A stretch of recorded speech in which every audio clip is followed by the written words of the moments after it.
Приветствуем вас на канале Раиса Горяченко, дача, сад, огород, цветы. Сегодня очень важная тема, это тема полива огурцов. Я их не поливала вот после посадки неделю. И когда уже установилась теплая погода, их полила раствором с молоком, 10 литров воды плюс 300 миллилитров молока свежего. Ну и затем еще один небольшой полив был. Сейчас получается у нас вот такая обстановка. После знакомства вот с этим прогнозом синоптика, смотрите, Измаил, Одесская область, это юг. И у нас 31-го начинается вот это похолодание в течение 40 суток от 14 до 15 градусов и дождь. Вторник, 1 июня, от 9 градусов до 12. Это вообще очень низкая температура, губительная для всех овощей. В среду от 10 до 14, четверг от 13 до 15, и только в пятницу и в субботу уже чуть-чуть идет повышение температуры.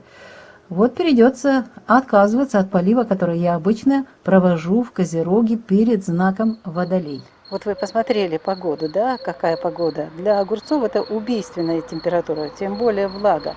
Поэтому я отменяю полив всех огурцов, потому что неделю надо выстоять вот без влаги. Влага есть там внутри, кстати. В почве влага есть. Вот самое главное сейчас не поливать и не дать возможность развестись грибковым заболеванием именно на корнях, потому что корневые гнили возникают при холоде и плюс при избытке влаги. Тем более, что дальше водолей растение не будет при холоде использовать влагу. И вот таким образом может просто-напросто вот в эти уже пожелтели этот огурец. И здесь он будет до того момента, пока сколько будет, потому что это как индикатор того, что происходит с погодой. А с погодой, видите, ночи холодные, и даже в этом парнике, вот, тут и есть соседи растения, которые тоже помогают обогревать, но здесь тоже не поливаю. Пока что полив отменяется. Ну и в теплице полив отменяется. При такой погоде лучше, чтобы в теплице был сухой воздух. Кстати, и для томатов та же самая ситуация. Не будем их поливать. Переживет вот этот переход, вот эту неделю холодную, переживут все растения.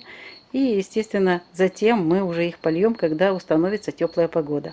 Ну что ж, я вам рассказываю, показываю, как я практически использую всю информацию, которая есть в интернете, которую дают синоптики, ну и из опыта, потому что у нас был уже такой опыт, когда перед холодом мы полили, они стали бледными и начали болеть. Ну а после корневых гнилей очень сложно восстановить огурцы. Поэтому мы не будем сейчас их поливать. Недельку они переживут в этом холоде, здесь нормальные условия в теплице. Раиса Горяченко, Александр Волик показали вам, как мы принимаем решение, поливать или не поливать для наших овощных растений в теплицах. Ну а на улице, что поделаешь, водолей, ничего не сделаешь. Да, растения будут снова болеть, бледные будут такие, как у нас в парнике, а в открытом грунте еще и больше. Мы прощаемся с вами, всего самого доброго, до новых встреч в новых видео.